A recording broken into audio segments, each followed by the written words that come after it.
Bonjour Olivier, Boker Tov. On va commencer avec la bande de Gaza, l'annonce de la réouverture prochaine du point de passage de Rafah. Oui, le point de passage de Rafah qui devrait réouvrir, c'est ce point entre la bande de Gaza et l'Égypte qui doit donc réouvrir prochainement dans les deux sens. Une information, il faut dire, Ilana, qui n'a pas été encore confirmée du côté israélien. En tout cas, elle a été confirmée par Nikolai Mladenov, qui est l'envoyé pour Gaza du Board of Peace. Et il se félicite d'un accord sur les préparatifs de cette réouverture annoncée donc pour la semaine prochaine par Ali Shahat, le chef du comité national pour l'administration de Gaza. Selon lui, les parties coordonnent actuellement les aspects logistiques. Et toujours dans la bande de Gaza, Tsahal annonce la destruction d'un tunnel du Hamas long d'environ 1 km dans le centre du territoire palestinien. On a envie de dire encore un tunnel, et selon l'armée israélienne, ce tunnel se trouvait du côté israélien de la ligne de cessez-le-feu dans la zone des camps centraux. Il s'agissait d'une infrastructure offensive destinée à mener des attaques contre Israël. À l'intérieur, les soldats ont découvert des armes du Hamas ainsi que 3 pièces utilisées comme lieu de séjour pour des terroristes. Au chapitre sécuritaire encore, Benyamin Netanyahou qui a lui réuni hier soir plusieurs responsables militaires. Oui, aucune déclaration officielle n'a été faite à l'issue de cette rencontre, mais selon les observateurs, la situation à Gaza et au sud du Liban a été au cœur des discussions. Le Premier ministre a également évoqué des efforts en cours pour retrouver le corps et pour ramener surtout le corps de Ran Vili, le dernier otage israélien encore détenu à Gaza. Enfin, il aurait été aussi question de la possible réouverture, on en parlait il y a quelques instants, du point de passage de Rafah, une annonce évoquée ces dernières heures par les Américains. Politique à présent, les partis arabes en Israël s'unissent en vue des prochaines législatives. Oui, les formations politiques arabes Hadash, Ta'al, Ra'am et Balad ont officialisé hier donc leur engagement à reconstituer une liste électorale unifiée pour les prochaines élections. L'annonce a été faite lors d'une grande manifestation qui a été organisée à Sakhnin. Les dirigeants des différents partis ont signé un accord de principe objectif de resserrer les rangs et présenter donc une liste commune lors du prochain scrutin pour la Knesset. Rappelons qu'une telle alliance avait déjà existé par le passé. En 2015, la liste unifiée avait permis aux partis arabes d'obtenir 13 mandats, un score jamais retrouvé depuis lorsque les partis s'étaient présentés séparément. Et puis au forum de Davos, le président israélien appelle à un accord pour mettre fin au procès Netanyahou. Oui, il a été question de procès de Netanyahou à ce forum de Davos. Yitzhak Herzog s'est exprimé hier donc, au Forum économique mondial de Davos en Suisse et a été interrogé sur la demande de grâce évoquée autour du Premier ministre Benyamin Netanyahou. Le président n'a pas répondu directement, mais il a été clair sur le fond. Selon lui, le procès Netanyahou a un impact négatif sur le système et sur la société israélienne et doit se terminer par un accord. Il appelle donc à trouver des solutions et à parvenir à un règlement consensuel. Herzog a toutefois rappelé que toute demande de grâce suit une procédure stricte. Et puis l'enquête se poursuit après la tragédie de cette crèche à Jérusalem. Olivier, 2 nourrices placées en résidence surveillée après donc la mort des 2 bébés. Et la justice israélienne a ordonné la mise en résidence surveillée donc des 2 nourrices après la mort des 2 nourrissons dans une crèche non agréée de Jérusalem. Le tribunal a décidé d'une assignation à domicile de 9 jours, accompagnée d'une interdiction de travailler pendant 45 jours et d'un interdit de contact avec les familles pendant 30 jours.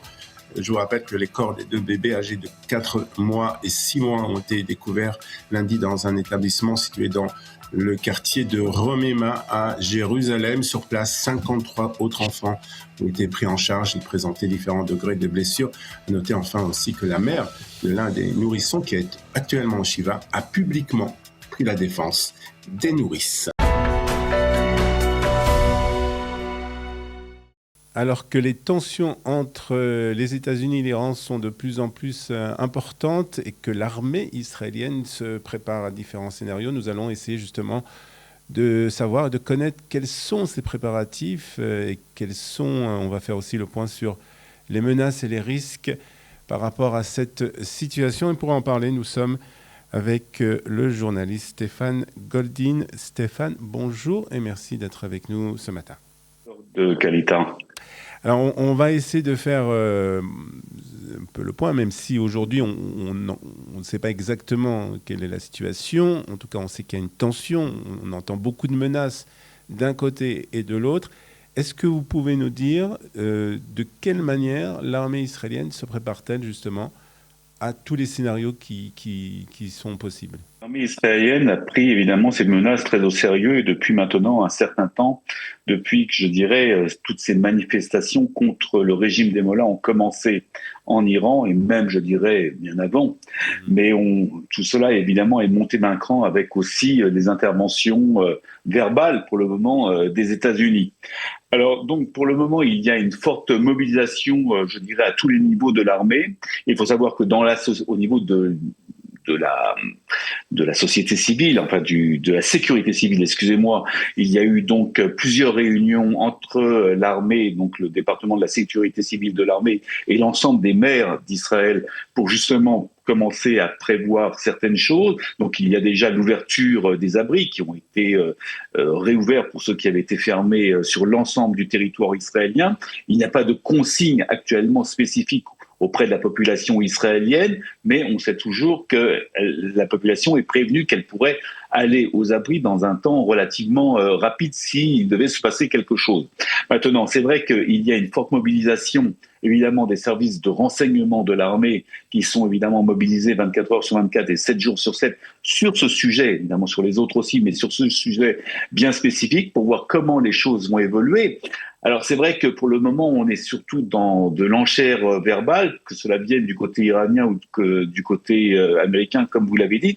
Mais c'est vrai que la question aujourd'hui de savoir, c'est pas si il va y avoir une intervention, mais quand il y aura une intervention.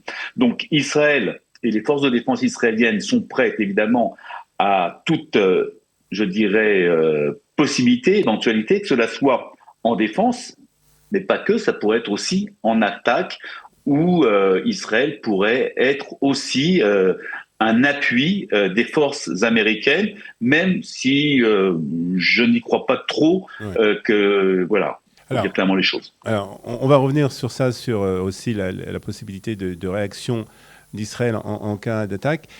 Une question quand même qui se pose, c'est la coopération, la coordination entre l'armée américaine, entre les responsables américains et Israël. Est-ce que cette coordination existe aujourd'hui? Depuis très longtemps, et elle existe encore d'une façon beaucoup plus forte actuellement. Alors, c'est une coordination au sein de l'armée, mais pas que.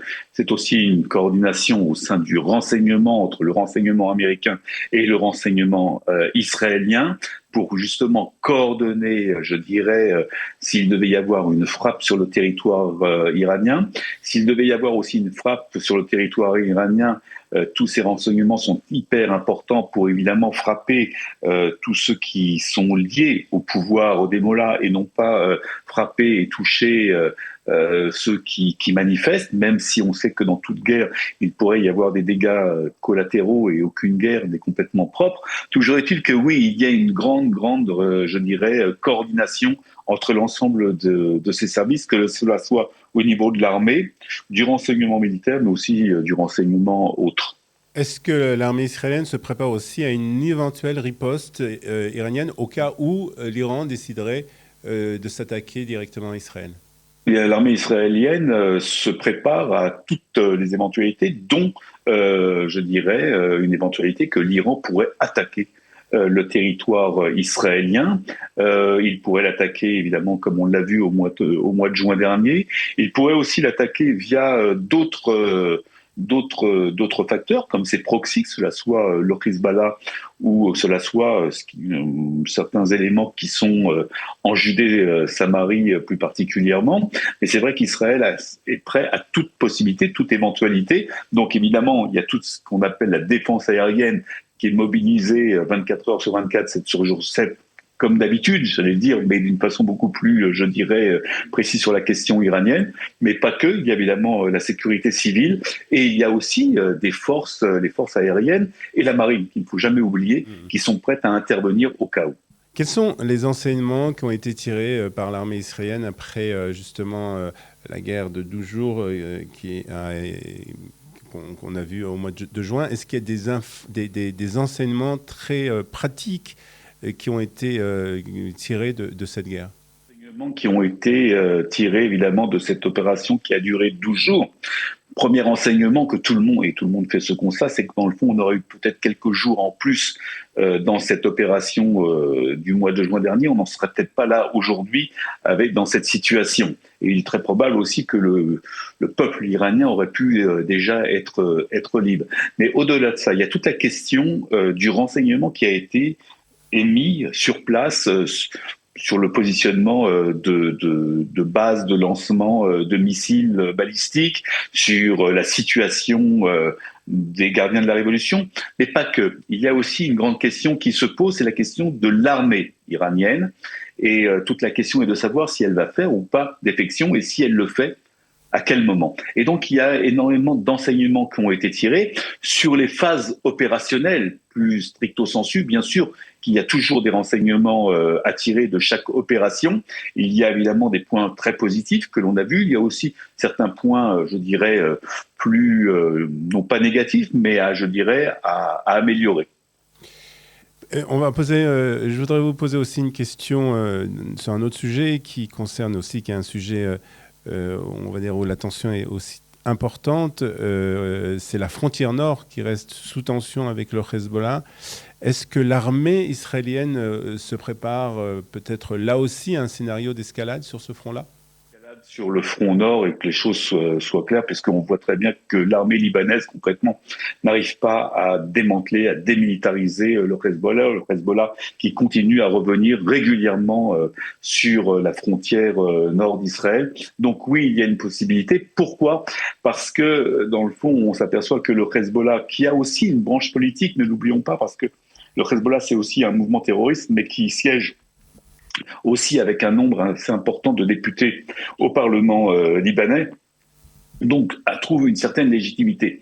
Toujours est-il qu'il y a, et que Tsahal a trouvé énormément de bases de lancement de missiles, de drones aussi, qui ont été reconvertis avec une possibilité de porter sous ces drones des missiles, je dirais, de moyenne et de longue portée, avec évidemment une volonté aujourd'hui pour le Hezbollah, compte tenu de, je dirais, non pas de la rupture de son financement via l'Iran, mais en tout cas avec des financements amoindris, de vouloir plutôt viser des zones bien précises, des centres énergétiques, des centres de communication, des bases de salle, donc ne pas tirer, je dirais, dans tous les sens.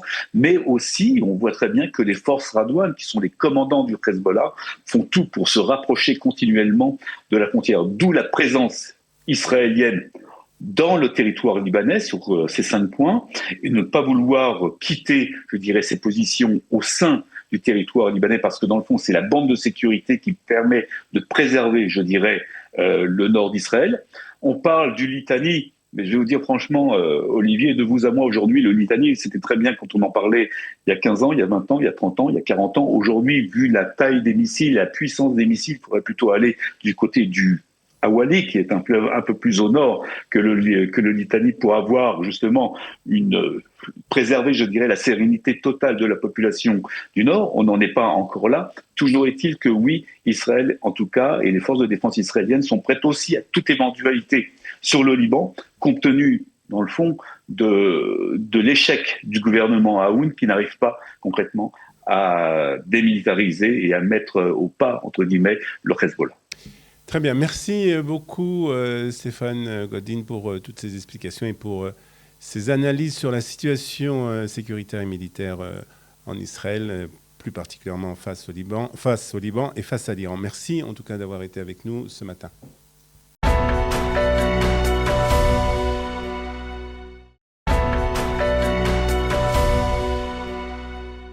Et nous commençons cette revue de la presse par la vision du président américain pour le Proche-Orient, une vision qui a été présentée au Forum économique de Davos. Yediot Ahronot, comme les autres quotidiens israéliens, qui nous rapportent qu'au Forum économique mondial de Davos, le président américain Donald Trump a officiellement lancé son conseil de paix pour le Moyen-Orient. Plusieurs pays ont signé la charte, mais certains, comme la France et la Grande-Bretagne, ont refusé d'y participer à ce stade.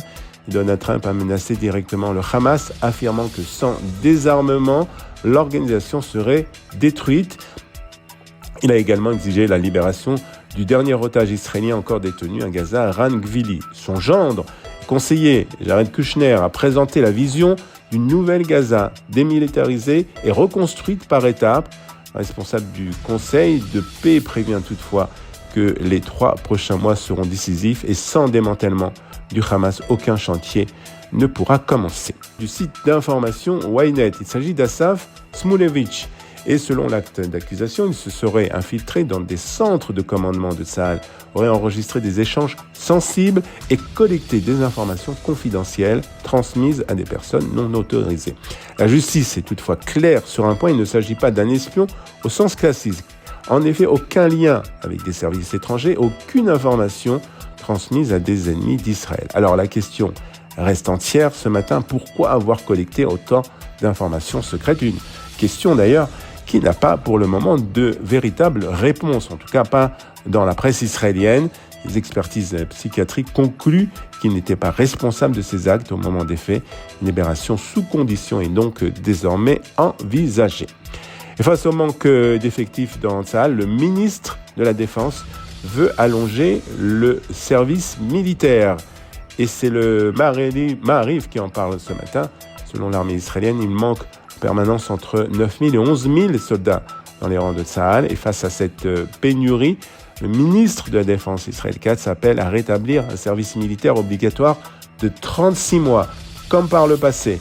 Autre chiffre marquant, révélé à la Commission des Affaires étrangères de la Défense, environ 30 000 personnes, 30 000 Israéliens, sont aujourd'hui considérés comme réfractaires au service militaire. Et selon Tsahal, près de la moitié appartiennent au public ultra-orthodoxe. Puis des détails de l'opération qui a permis le retour en Israël de la dépouille du soldat Oren Shaul, enfin révélé au grand public. Et c'est le Israël Hayom qui raconte aujourd'hui comment Tsahal et le Shin Bet ont reconstitué les étapes de l'opération Sud-Rouge, l'opération secrète qui a permis de ramener en Israël la dépouille du sergent-major Oren Shaul, tombé à Gaza pendant l'opération Bordure Protecteur et enlevé par le Hamas. Et selon les forces de sécurité, des renseignements recueillis au cours d'interrogatoires ont conduit à l'arrestation d'un Gazaoui qui a permis de retrouver le corps du soldat. Et puis grâce à ce fil d'information, une série aussi d'actions combinées entre renseignements et unités d'élite de l'armée israélienne, l'opération a pu être menée et la dépouille de Shaul récupérée après plus d'une décennie. L'article revient aussi sur la vie du soldat, son engagement dans les combats de 2014 et la longue attente de sa famille qui a poursuivi le combat pour amener son fils en Israël. Et comme chaque vendredi aussi, les médias israéliens vérifient les intentions de vote des Israéliens si des élections avaient lieu aujourd'hui. Et ce sondage de la chaîne 12, si les élections avaient lieu aujourd'hui, le Likoud resterait le premier parti avec 25 sièges devant la formation de Naftali Bennett, stable à 22 mandats. Et le sondage teste aussi un scénario d'union, une alliance d'abord entre Bennett et Gadi Eisenkot qui atteindrait 32 sièges, et puis un trio Bennett, Yair Lapid, Eisenkot qui monterait même à 38 mandats, devenant la première force politique du pays. Mais, point clé, malgré ces chiffres, l'équilibre entre les blocs ne change pas. Aucun camp ne dispose d'une majorité claire pour former un gouvernement. Enfin, sur la question de l'aptitude à diriger le pays, Binyamin Netanyahou reste en tête face à Bennett, Lapid et Eisenkot. Et puis, il est aussi question ce matin du drame, ce drame de la crèche à Jérusalem qui met en lumière une crise profonde. Et c'est Chen Ertzi-Seror dans le Yediot Achronot qui estime que le drame survenu dans une crèche à Jérusalem cette semaine n'est pas un accident isolé, mais le symptôme d'un effondrement du système de prise en charge de la petite enfance en Israël. Le constat est sévère, manque criant de structures, pénurie de personnel, contrôle quasi inexistant, et normes très éloignées des recommandations professionnelles. L'article souligne aussi une injustice sociale et économique. En effet, selon cette journaliste, Israël investit moins que tous les pays de l'OCDE dans la petite enfance, malgré le consensus clair. Chaque shekel investi entre 0 et 3 ans rapporte plusieurs fois à long terme. Et face cette volonté politique et cette vision globale, conclut la journaliste, l'État abandonne ses nourrissons et ce renoncement, prévient-elle, relève désormais d'un véritable enjeu de vie humaine. Et nous terminons cette revue de la presse par un succès massif pour un programme de Tsahal destiné aux nouveaux immigrants. Et face au manque de personnel, face au manque de soldats, Tsahal a lancé un nouveau programme baptisé Olim Albet, destiné aux nouveaux immigrants âgés de 26 ans et plus. L'objectif leur permet d'intégrer un service militaire ou de réserve adapté, utile à l'armée, tout en facilitant leur intégration dans la société israélienne. Et le succès a été immédiat. En effet, selon le Israel Hayom, en moins de 72 heures, plus de 1400 nouveaux immigrants se sont inscrits. Et selon les données publiées, plus de la moitié des candidats disposent de compétences pour Tsahal, médecins, secouristes, ingénieurs, chauffeurs ou encore techniciens. Le projet est mené en coopération avec l'Agence juive et plusieurs organisations d'aide aux immigrants. Il s'inscrit dans la stratégie de Tsahal visant à élargir la base des soldats et à renforcer l'armée grâce à des profils qualifiés et motivés. Shabbat Shalom depuis Jérusalem.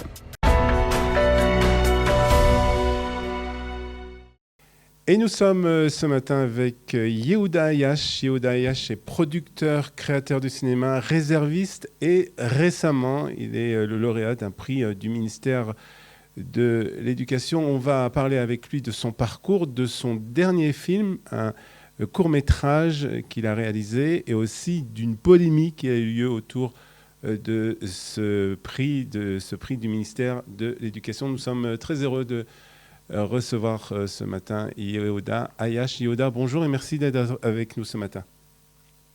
Bonjour.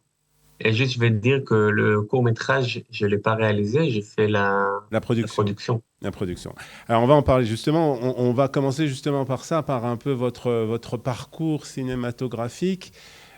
Comment vous êtes arrivé au cinéma, Yehuda? C'est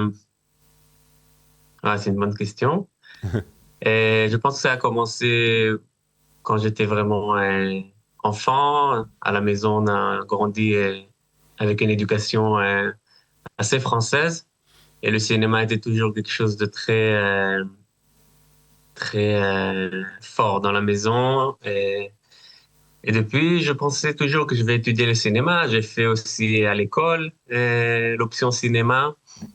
Et après, j'ai commencé à étudier à Sapir et à Sderot, une très très bonne école de cinéma que j'aime beaucoup encore. Je suis encore en contact avec les maîtres de là-bas. Mm-hmm.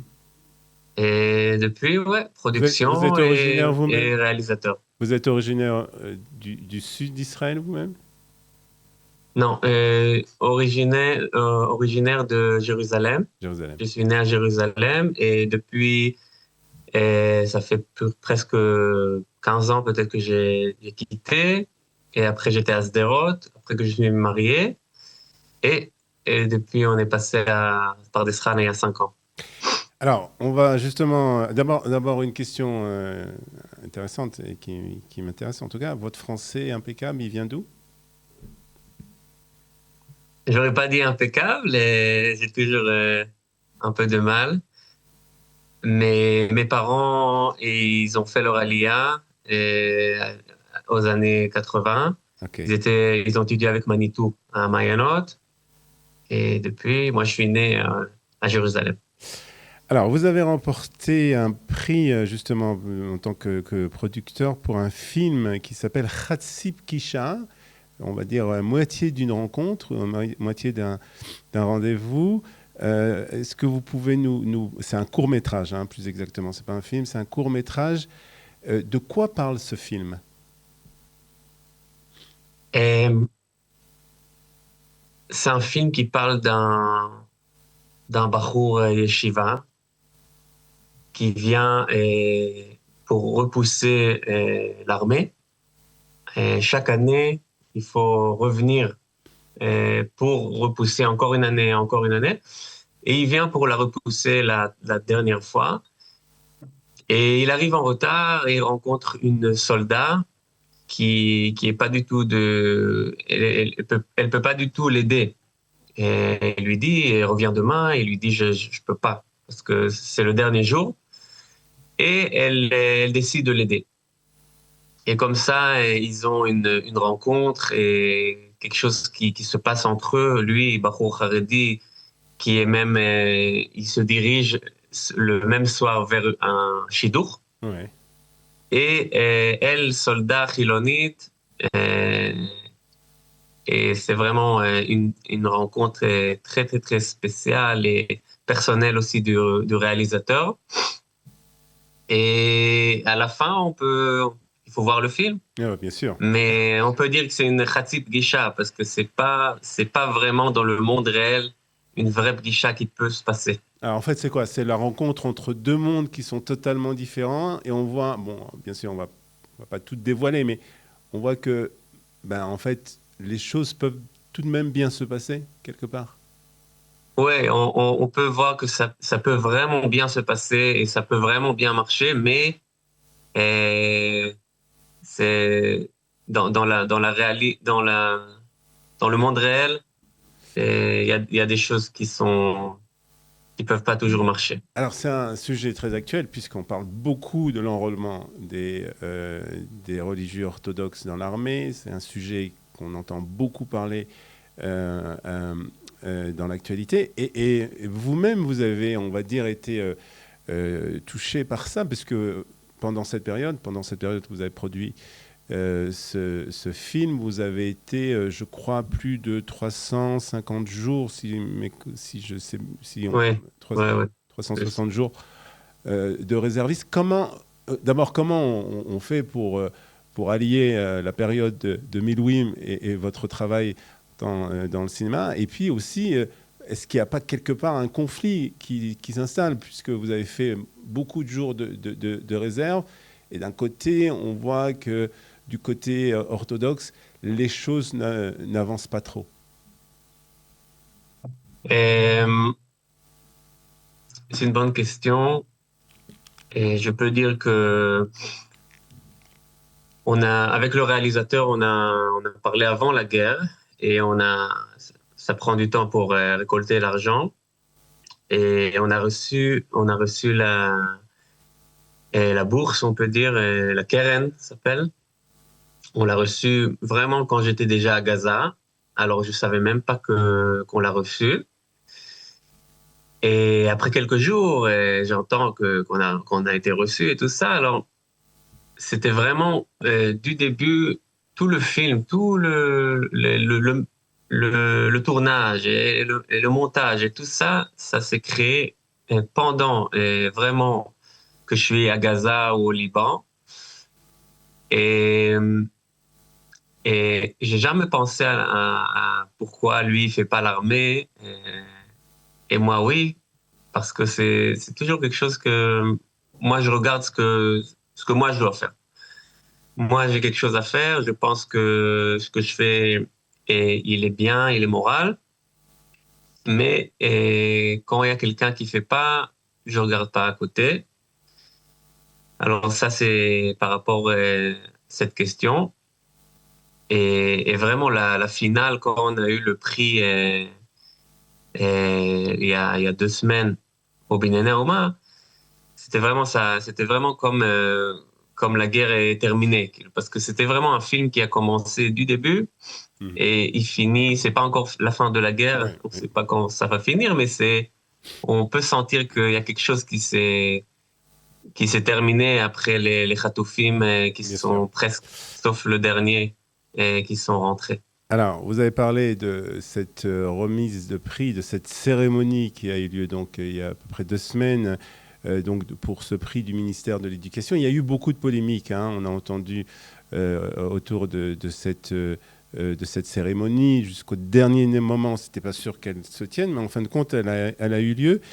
Et on a beaucoup parlé autour de ça du sentiment que dans le monde de la culture et plus particulièrement du cinéma, en Israël en tout cas, ce monde est assez politisé et on va dire qu'il est plutôt de gauche. Est-ce que c'est un sentiment que vous avez l'impression encore aujourd'hui ? Et, oui, c'est très, très, très fort en Israël. C'est pas commencé dans le monde. Et c'était aussi toujours quelque chose que je savais. Quand je suis rentré au cinéma, c'était toujours ce que les gens parlaient. C'était très de gauche. Et tu es religieux, il n'y a pas beaucoup de religieux. Et comment tu vas faire tout ça? Et j'ai aussi choisi à étudier à Sapir et pas à Maale. C'est un Beth Sefer, on peut dire religieux à Jérusalem, qui est très très bien et très réputé. Mais je voulais étudier vraiment avec les gens du cinéma israélien et de gauche. Et c'était vraiment, je pense que ça s'ouvre. Ça s'ouvre aujourd'hui beaucoup plus que ce que c'était quand j'ai commencé, à peu près à 10 ans. Mais encore, les pourcentages ils sont très, très, très grands de gauche. On peut dire qu'on travaille ensemble. On est copains et on travaille ensemble et on n'est pas d'accord beaucoup de fois sur beaucoup de choses. Mais ça n'empêche pas d'être en relation personnelle, amicale et de travail. Mhm. Vous avez quand même l'impression, ou est-ce que vous pouvez nous dire plus exactement à quoi devrait ressembler un cinéma israélien qui serait représentatif de la société israélienne? Et Est-ce que, je pense que... Quoi? non, ou est-ce que, ma question, est-ce que de quelle manière le cinéma devrait représenter un peu tous les courants de la société israélienne, et si aujourd'hui c'est pas le cas, qu'est-ce qu'il faut faire pour? Ouais. Ok, alors il y a eu quelques choses que Miri Regev elle a fait il y a quelques années et Miki Zohar maintenant il a fait. Et c'est des choses qui ils ouvrent la possibilité de faire du cinéma qui est pas, on va dire, Tel Aviv de gauche.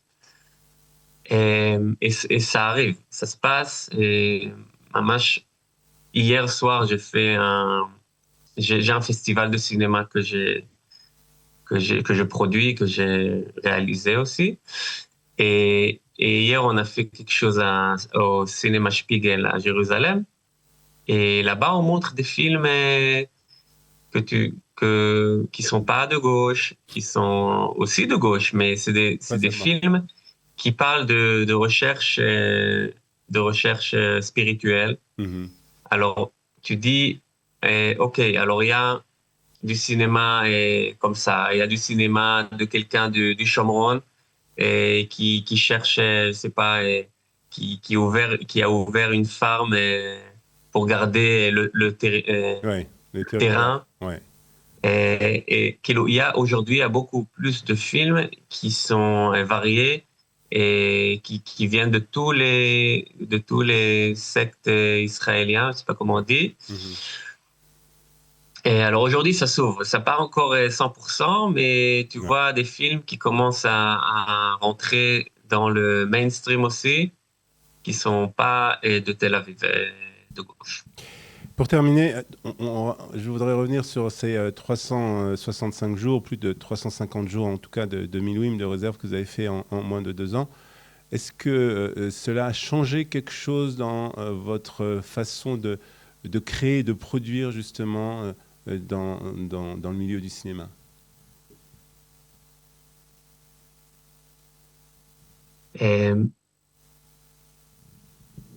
Oui, je pense que ces 2 dernières années, ils étaient très, très, très forts et ils m'ont beaucoup, je peux dire, changé. Mm-hmm. Alors, c'est sûr que tout a changé après. Tout change au fur et à mesure. Moi, je change et la réalité elle change. Mais je pense que quelque chose que j'ai pris vraiment de ces 2 ans, de cette réserve pour la création, c'est que il faut créer. Il faut pas avoir comment on dit, les choses qui t'arrêtent. Mm-hmm. Ce que j'avais avant, Et il faut pas se laisser arrêter. Ok. Parce que la vie est courte et Il faut on ne continuer. sait pas ce qui va se passer et la guerre. Tout à fait. Alors, ce que tu as à dire, va le dire. Très bien. Donc, déjà des projets pour les prochains mois, les prochaines années? Ouais, alors après, j'ai déjà tourné un court-métrage pendant la guerre il y a 1 an. On va le sortir dans 1 mois. Un court-métrage que j'ai écrit pendant que j'étais au Liban. Très bien. Et il est pas sur la guerre, mais il a la guerre En fond. en fond. Et je commence à écrire mon premier long métrage vraiment la semaine prochaine. Je pars une retraite comme ça pour quelques jours dans le Galilée. Très bien. Et je vais commencer un nouveau projet. Eh ben, très bien, très bien. C'est bien d'avoir beaucoup de projets comme ça, en tout cas. Be'atzlacha, pour ces projets. Et puis, Merci. n'hésitez pas, Yehuda, de venir en parler dès que tout sera dans les cinémas en Israël. Merci beaucoup d'avoir été avec nous, Yehuda. Merci beaucoup à vous. Après avoir lamentablement échoué dans leur tentative de torpiller la nomination du général David Zini au poste de chef du Shin Bet, les milieux progressistes israéliens, solidement appuyés bien entendu par le Haaretz, tentent par tous les moyens de salir sa réputation. Il y a quelques semaines, le général Zini a participé à une cérémonie à Dundee de remise de diplôme à plusieurs fonctionnaires du Shin Bet particulièrement méritants et parmi eux plusieurs femmes. En cette perspective, David Zini a pris soin de prévenir par écrit les lauréates pour des raisons religieuses, il ne leur serrerait pas la main. La démarche a suscité un débat à l'intérieur de l'organisation avant d'être ébruitée à l'extérieur bien après la cérémonie et bien entendu montée en épingle par la mouvance soi-disant libérale et tolérante, et par ses militantes féministes en particulier. David Zini s'est à nouveau fait traiter de messianiste obscurantiste. Certains ont même lancé « l'Iran, c'est ici ». Curieuse réaction, il faut bien l'avouer, car il ne fait aucun doute que ces progressistes sont précisément ceux qui, ces derniers mois, exigent à tue-tête l'enrôlement des élèves des yeshivot dans Tsahal. Or, à moins d'être totalement déconnecté de la réalité, ils devraient savoir que la démarche de David Zini ne sera qu'un timide prélude aux changements tectoniques qui interviendront dans l'armée israélienne le jour où des milliers d'élèves orthodoxes viendront renforcer ses rangs. Et ils devraient comprendre aussi que ce jour-là, ils seront contraints de renoncer à leur rêve de faire de Tsahal ce qu'ils ont toujours voulu qu'il soit, à savoir le creuset d'une identité israélienne, libérale et laïque. Yair Golan, le leader du Parti travailliste démocrate et ex-général de Tsahal, ne l'a pas encore compris visiblement et son réveil risque d'être douloureux. Mais concrètement, depuis la guerre, cette mutation se produit peu à peu au sein de la société israélienne. Ainsi, il y a 2 semaines, les milliers de soldats de la brigade d'élite Golani qui ont combattu durant la guerre ont été invités par Tsahal à un concert dans la plus grande salle de spectacle de Jérusalem, l'Arena, pour leur rendre hommage. Parmi les artistes qui se sont produits ce soir-là, plusieurs femmes. Il y a encore quelques années, avant le 7 octobre, les soldats religieux de la brigade auraient été contraints, sur ordre de leurs officiers, d'assister à ce concert en violation de leurs convictions religieuses. Mais à l'Arena de Jérusalem, lorsque les chanteuses sont arrivées sur scène, les officiers et soldats religieux se sont levés et ont quitté la salle la tête haute. Et à l'extérieur, ils se sont mis à danser en entonnant des airs chassidiques. Tsahal n'a pas osé les sanctionner. C'est la preuve d'un changement.